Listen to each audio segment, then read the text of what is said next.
오늘은 마태복음 강해 작은 자를 주님처럼이라고 하는 제목으로 하나님의 말씀을 같이 나누도록 하겠습니다. 우리가 성경을 참 잘 안다고 생각하지만은 때로는 오해하는 경우도 상당히 많이 있습니다. 가령 예를 들면 성경에는 어떤 사람의 말을 그대로 인용하는데 마치 그것이 성경의 진리인 것처럼 생각하기도 합니다. 자, 오늘 본문에 보면은 천국에서는 누가 크니까? 라고 는 그런 질문으로 시작합니다. 자, 그러면은 천국에는 큰 자가 있고 작은 자가 있다는 말입니까? 천국은 너무나 평등하고 그저 너무나 참 편안한 곳으로 생각했는데 거기에 계급이 또 있단 말인가? 이런 생각이 듭니다. 어떻게 생각하십니까? 이 문제를 두고 한번 본문을 생각해 보도록 하겠습니다. 자, 1절에 제자들이 예수님께 묻습니다. 천국에서는 누가 큰 자입니까? 왜 이런 말이 나왔습니까? 제자들은 그냥 모이면은 누가 큰 자인가? 누가 반장할래? 누가 수제자 할래? 이런 걸 가지고 매우 다투었습니다. 그날도 가버나움으로 오면서 도중에서 길 중에서 서로 누가 높은 자인가라고 다투다가 예수님께 물었던 것입니다. 높아지고 싶은 마음, 큰 자가 되고 싶은 마음, 이것은 우리 사람들이 살아가는 이 공동체, 조직체에서는 끊임없이 제기되어지는 문제인 것 같습니다. 왜 우리 사람들이 이렇게 높아지고 싶고 큰 자가 되고 싶은 마음이 이렇게 강할까요? 창세기 3장 5절에 보면 뱀이 하와에게 너가 이 선악을 알게 하는 열매를 먹는 날에는 내가 하나님같이 높아질 것이다 이렇게 말합니다. 그랬더니 하와가, 아담이 하나님같이 높아지고 싶은 마음이 너무 커가지고 하나님을 배반하고 타락하게 됩니다. 자, 타락한 이유는 어떻게 됩니까? 정말 높아지고 싶은 이 욕구가 이제 리미트가 없습니다. 끝이 없습니다. 하늘을 뚫고 올라갑니다. 그래서 우리 사람은 태어나면서부터 어린아이가 될 때부터 보면은 어디 가면은 누가 큰 자인가, 누가 강한 자인가, 이것을 어린 마음에서부터 키워나가면서 어른이 되면서 이 권력에 대한 이 욕망이 얼마나 강해지는지 모릅니다. 아마 권력욕이라고 하는 이것은 우리 인간이 가진 무서운 욕망 중에 가장 강력한 것일지도 모릅니다. 그래서 사람은 점점 나이가 들어가면서 권력을 지기를 원합니다. 자신의 이름을 높이고 명예욕을 얻어서 높은 자 되기를 원합니다. 그래서 요즘 말로 영끌해가지고, 혹시 그런 말 아시나요? 영끌해가지고 영까지 끌어모으는 그런 노력을 해가지고 자신 높아지기 위해서 온갖 것을 다 쏟아붓습니다. 여러분, 한국과 미국의 정치의 지도자들이 왜 상대방을 비방합니까? 그냥 있는 것 가지고 비방해도 괜찮겠는데 없는 것 가지고 거짓말하고 음모를 꾸며가지고 상대방을 깎아내려가지고 내 경쟁자를 떨어뜨리고 내가 높은 자가 되기 위해서, 그러다 보니까 귀가 약한 우리 백성들이 그냥 그 말을 듣고 무조건 또 그래 하면서 그냥 한국도 그렇고 미국도 그렇고 좌우가 나눠져 있는 거 보면 참 가슴이 아픕니다. 여러분, 그렇지 않죠? 너무 그 정치가의 말에 혹하고 넘어가지 마십시오. 예. 신문을 읽어도 여러 가지를 읽고 어떤 것이 진실할까 그거 판단하는 것 참 중요합니다. 여러분, 그것은 우리 백성들의 몫이에요. 그것을 못하면은 또 엉뚱한 대통령 세워가지고 또 힘들고에 검세 찍어놓고 검세 세워놓고 검세 물러가라 그러고 나 그거는 또 안 했으면 좋겠어. 그죠? 예. 뭐 내가 원하든 원하지 아니하든 국민 대다수가 찍었으면 또 따라야지요. 예. 그리고 어떤 대통령이든지 내가 가만히 그 대통령의 그 지나간 일들을 보면은 때로는 우리가 그렇게 뭐 미워하는 대통령도 우리 민주화를 되어가는 과정에 조그만 일 한 가지 하셨더라고요. 그 사람을 통해서 하신 일이 있어요. 우리는 그걸 믿으면서 특별히 우리 하나님을 무시하고 우리 사람을 무시하는 사람이 아니라면 자신의 권력욕을 차지하기 위해서 사람을 짓밟고 폭력을 사용하고 그래서 자신을 반대하는 국민들을 막 썰어버리겠다, 무참히 짓밟아버리는 그런 사람이 아니라면 우리는 어느 정도 따라가는 것이 옳다고 생각합니다. 예. 그래서 어떤 사람은 자신의 권력욕을 지키기 위해서 그러니까 거기에 같이 붙어 있는 간신이 이렇게 말합니다. 각하 한 200만 명 그냥 죽여버리면 되겠지요. 여러분 역사책에서 누가 그 말을 했는지 아시리라 생각합니다. 그렇게까지 높아지기 위해서요. 예를 쓰는 것이 우리 사람들의 무서운 본능입니다. 몇백만 명을 죽여서라도 자신의 권력욕을 지키고 싶어하는 우리 인간의 모습. 우리는 여기에서 착한 모습으로 앉아있지만은 행여나 우리 속에 그런 무서운 욕망이 없을까요? 자, 오늘 천국에서 누가 큰 자인가라는 질문을 누가 했습니까? 예수님의 제자들이 한 것입니다.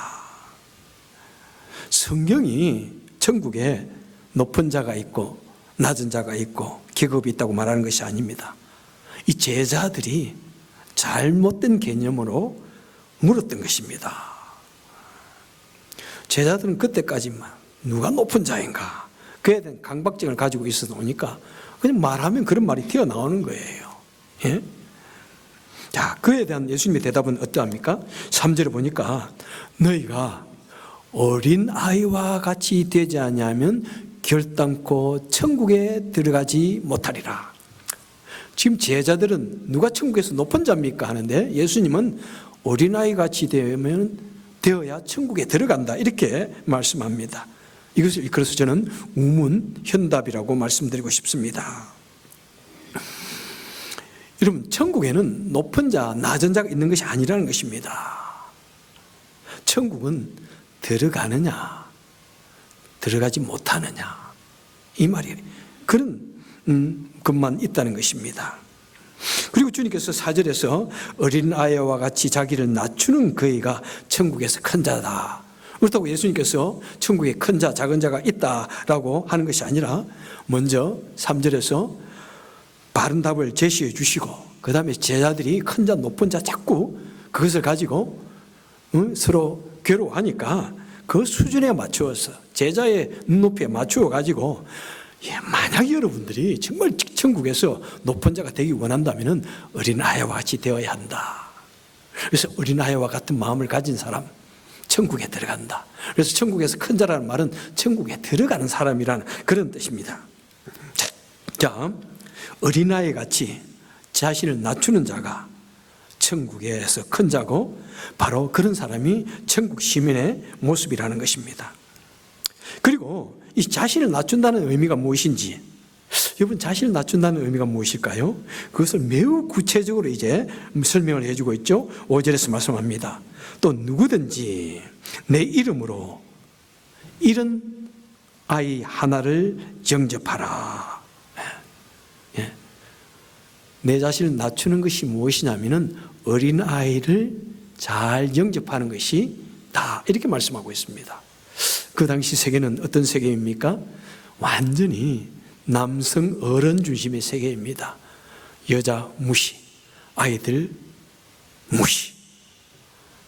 그냥 어른들만, 남자들만 그냥 사람 취급했습니다. 그런데 주님께서 어린아이를 가운데 딱 세우시고 그 말은 무엇입니까? 어린아이가 우리 믿음의 구원 얻는 모델이다, 이렇게 말씀하는 것입니다. 물론 몇 살 정도 되면은 그런 구원 얻는 어린아이가 되는지 요즘 자꾸 나이가 내려가고 있죠. 옛날에는 미운 7살 그랬는데 요즘에는 미운 몇 살인가요?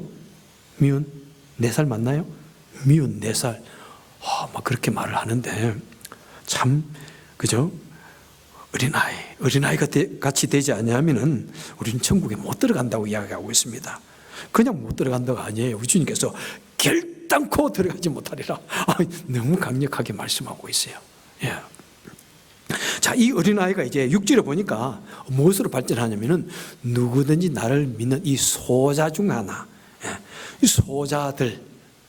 그러니까 어린아이라는 그 실제의 아이를 이제 모든 무시받는 사람들을 이제로 확대되어집니다. 예. 그러니까 이 천국에 들어가는 자는 누구냐면은 모든 작은 자들, 고아들, 가난한 자들, 무시받고 멸시받는 사람들, 그런 사람들을 잘 영접하는 사람이 천국 시민이요, 천국에서 큰 자다, 이렇게 말씀하고 있습니다.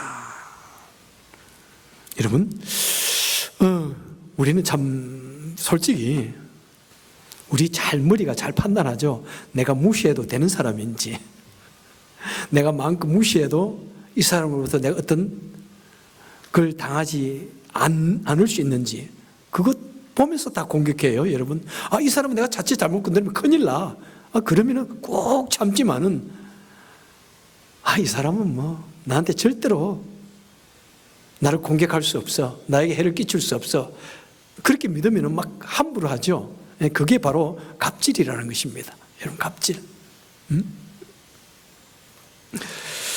정말 우리가 하나님의 백성들은 뭐냐면은, 내가 함부로 해도 된다는 그 사람, 나보다도 작고 힘 없다고 생각하는 그 사람, 때로는 그냥 애사롭게 생각하고 무시해버리고 싶은 그 사람을 마음으로부터 영접하는 것이라고, 그 사람을 진심으로 대접하는 것이라고, 그 사람을 존중하는 것이라고 말씀하고 있습니다. 여러분, 형제나 마음속에 그냥 무시해버리고 싶은 사람이 있습니까? 우리 믿는 자들은 그런 자를 더욱더 하나님께서 나에게 보내주신, 내가 케어하고 돌보고 섬겨야 할 사람이다, 이렇게 생각해 주시면 돼요. 그런 사람이 있으면, 하나님께서 나에게 보내주신 복덩어리다, 내가 이 사람 잘 대우해주고 잘 영접해주면 우리 하나님께서 기뻐하실 것이다, 우리 하나님께서 갚아주실 것이다, 복덩어리다, 이렇게 생각하시면 참 좋은 것입니다. 자, 우리 주님께서는 이제 작은 자를 영접하라 하는 것으로 강조하는 것을 끝내지 않습니다. 자, 주님은 작은 자를 존중해야 할 이유를 이제 몇 가지로 말씀해 주십니다. 왜 작은 자를 영접해야 되는가? 5절에서 말씀합니다. 또 누구든지 내 이름으로 이런 어린 아이 하나를 영접하면은 뭐라고요? 곧 뭐라고? 시작. 나를 영접함이라. 우리가 왜 소자를 영접해야 되느냐? 소자를 영접하고 잘 대해 주는 것이 곧 예수님을 영접하고 예수님을 대접하는 것과 똑같은 것이라고 이렇게 말씀합니다. 여러분, 기억하십시오. 내가 무시해도 되는 그 사람, 곧 그 사람을 대접하고 그 사람을 존중하는 것이 곧 예수님을 존중하는 것이다, 이렇게 말씀합니다. 그리고 우리 주님께서는 그냥 이렇게 말을 던져놓고 지나가지 않습니다. 우리 주님께서는 우리가 이 말씀을 실천했는지, 우리 주님께서는 최후의 심판대에서 그것을 반드시 점검하신다는 사실을 여러분 꼭 기억하시길 바랍니다. 마태복음 25장에 보면은 우리 주님께서 온 민족들을 불러 모으십니다. 민족들 중에서 특별히 예수를 믿는다고 하는 사람들을 불러 모으십니다. 그리고 그들을 양과 염소로 나누었다고 말씀하고 있습니다. 그들을 심판하십니다. 오른편에 있는 자들에게 말씀하십니다. 오 복받을 자들이여, 내가 너희를 위하여 예비한 그 나라를 상속받으라. 너희들은 내가 줄일 때 먹을 것을 주었고 목마를 때 마시게 하여 주었고 내가 헐벗었을 때 옷을 입혀 주었고 내가 병들었을 때 돌봐 주었느니라. 그리고 여러 가지가 나오죠. 그러니까 그들이 오른편에 서 있는 사람들이 말하기를, 주여, 어느 때 제가 주님이 굶주렸고 제가 어느 때 대접을 했나요? 어느 때 우리 주님이 헐벗었는데 내가 옷을 입혀 드렸나요? 이거 제가 기억이 나지 않는데요. 그런 식으로 말합니다. 그러니까 주님께서 무엇이라고 말씀하십니까? 주님께서 내가 진실로 진실로 너에게 이르노니 너희가 여기 있는 형제들 지극히 작은 자에게 한 것이 곧 나에게 해준 것이라, 이렇게 말씀합니다. 여러분, 우리 주님께서는 이 마태복음 18장에서 작은 자에게 하는 것이 나에게 하는 것이라 이렇게 말씀해놓고는 그것을 우리 최후의 심판대에서 반드시 점검하시겠다고 말씀하고 있습니다. 그래서 여러분, 우리 작은 자를 잘 대해주는 것을 결코 예사롭게 넘어가서는 안 되는 것입니다. 그리고 왼쪽에 있는 사람들, 성경에서는 염소의 무리라고 이야기하고 있습니다. 여러분, 양과 염소는 무엇입니까? 같은 과입니다. 그런데 하나는 양이라 그러고 하나는 염소. 염소는 뿔이 쭉 나와 있습니다. 예수를 믿는 것 같은데 아니라는 것입니다. 그 왼쪽에 있는 염소들에게 묻습니다. 말합니다. 내가 진실로 진실로 너희에게 이르노니 너희가 지극히 작은 자들에게 하지 아니한 그것이 나에게 하지 않은 것이다. 참, 여러분, 우리가 예사롭게 쑥 지나가는 사람, 내가 예사롭게 푹 무시해버리고 싶은 사람, 그런데 그렇게 그 사람에게 하지 않은 것이, 내가 그 사람을 돌보고 나에게 도움의 손길을 베풀었는데 도움의 손길 대신에 가시를 던져주는 그것이 나는 예사롭게 했는데 그것을 말씀합니다. 곧 그것이 나에게 하지 않은 것이다. 그래서 너희는 내가 줄이고 목마르고 헐벗을 때 아무것도 하지 않았다. 너희는 영벌에, 그리고 오른편에 있는 너희는 영생에 들어가리라, 이렇게 말씀합니다. 여러분, 얼마나 우리는 참 바쁘게 살아가는지 몰라요. 그리고 참 내가 사랑하고 돌보아야 할 사람 우리는 잘 알고 있습니다. 나와 친한 사람, 그죠?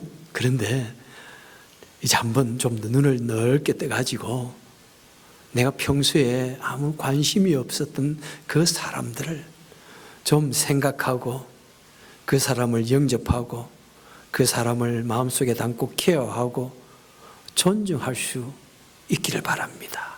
그것이 곧 예수님을 사랑하고 섬기는 것이라고 말씀하고 있습니다. 그리고 이제 6절에 보겠습니다. 누구든지 나를 믿는 이 소자 중 하나를 실족게 하면 차라리 연자 맷돌을 달아 거목에 달리우고 깊은 바다에 빠뜨리우는 것이 나으니라. 7절에서 말씀하십니다. 실족게 하는 자에게는 화가 있으리로다. 작은 자를 실족해 하면 하나님의 진노가 임한다, 이렇게 말씀합니다. 참 무섭습니다. 그죠? 우리는 지금까지 예사롭게 마음에 들지 않은 사람은 막 화를 내도 된다고 생각했는데, 그러면 안 된다는 거예요. 다른 사람을 함부로 무시하는 것은 큰 죄라는 것입니다.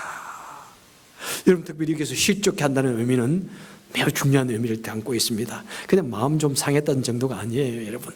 자, 내가 어떤 사람을 함부로 대해가지고 이 사람이 실족해, 마음이 상해가지고 어떻게 생각합니까? 이 사람이 예수 믿는 사람인 줄 알았는데 예수 믿는 목사라는 사람이 있다 이 말하니까 나는 절대로 뭐라고 해요? 예수 믿지 않겠어. 그런 지경까지 되는 것을 말씀합니다.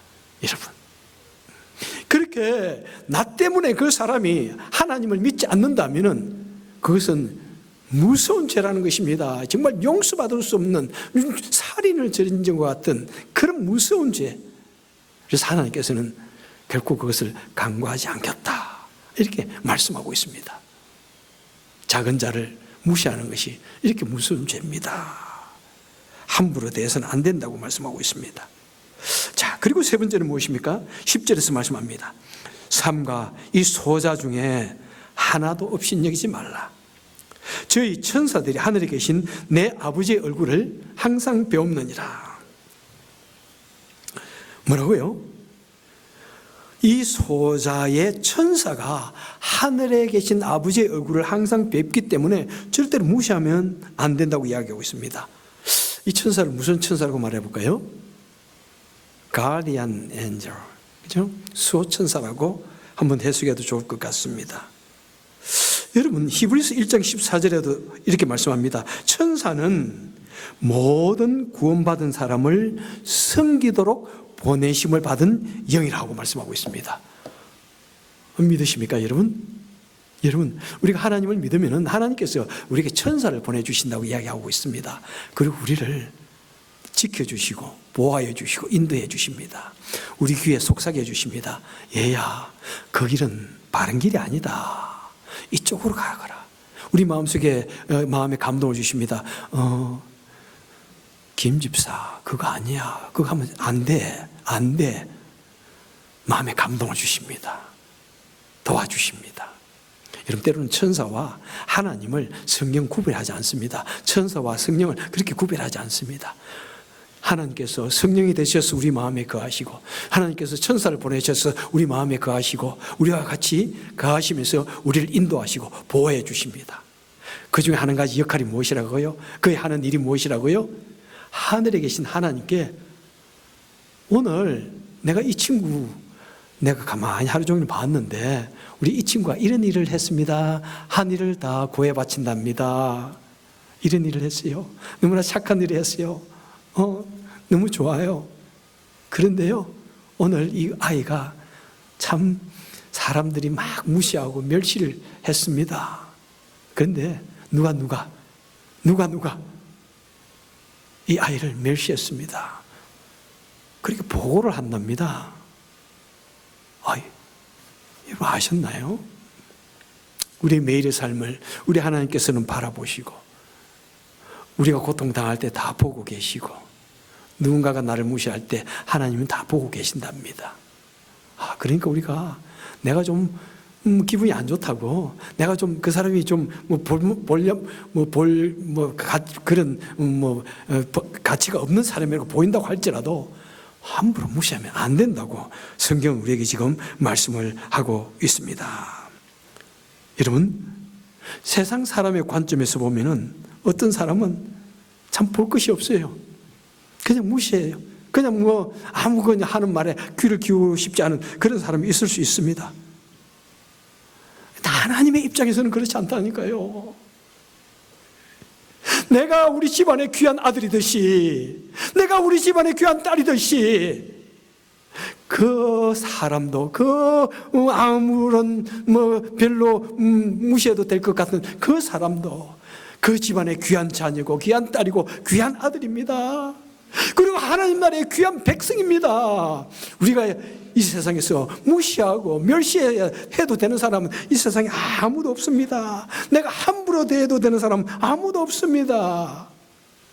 우리가 그렇게 함부로 대할 때 우리 하나님께서 가슴 아파하시고 우리 하나님께서 마음에 싫어하신다는 사실을 꼭 기억해야 할 것입니다. 하나님의 말씀을 맺도록 하겠습니다. 여러분, 우리 성도는 어떤 사람입니까? 누가 하나님의 백성이라고요? 작은 자를 주님처럼 대하는 사람입니다. 작은 자를 주인처럼 대하는 사람입니다. 여러분, 형제는 우리는 항상 내가 친한 사람들에게 또는 나에게 뭔가 베풀 만한 사람들에게 우리는 고개 숙이는 자랍니다. 그런데 내가 별로 친하지 않고 이 사람으로부터 받을 게 없다 싶으면은 우리는 무시하는 경우가 없잖아 있지 않습니까? 그냥 인사를 한둥 말둥 무시해버리고 그러는데, 여러분, 우리 성도는 그래서는 안 된다는 것입니다. 이 작은 자를 주님처럼 대하고 주님처럼 대접하고 주님처럼 섬기고 주님처럼 존중해야 된다고 말씀하고 있습니다. 이전에 어떤 영화를 보는데 이런 말이 나옵니다. 천사가 이 세상에 올 때에는 그의 아름다운 날개를 숨긴다 말씀하고 있습니다. 자, 천사가 우리에게 다가올 때 그 찬란한 영광의 모습으로 아름다운 천사의 날개를 펴면서 다가오면 얼마나 좋겠습니까? 그런데 그렇지 않다는 것입니다. 주님께서 우리에게 다가오실 때에는 냄새나는 사람의 모습으로 다가오십니다. 아주 멸시받는 사람의 모습으로, 아무것도 없는 비천한 사람 모습으로 오신다는 것입니다. 그 냄새 속에 아마 술 냄새도 푹푹 풍기고 있을 가능성도 있습니다. 여러분, 술 냄새를 풍긴다고 함부로 무시하지 마십시오. 우리 예수님께서 지금 그런 모습으로 나를 시험하시기 위해서, 나를 축복하시기 위해서 다가오실지도 모른다는 사실입니다. 사랑하는 우리 성도 여러분들이요, 참으로 작은 사람, 우리가 그냥 무시해버리고 싶은 사람, 그런 사람을 우리 주님의 사랑으로 영접하여서 부시부시간에 천사를 영접하고 부시부시간에 주님을 대접하는 놀라운 하나님의 사람 되시기를 주님의 이름으로 축원합니다. 기도하겠습니다. 좋으신 하나님 아버지, 감사합니다.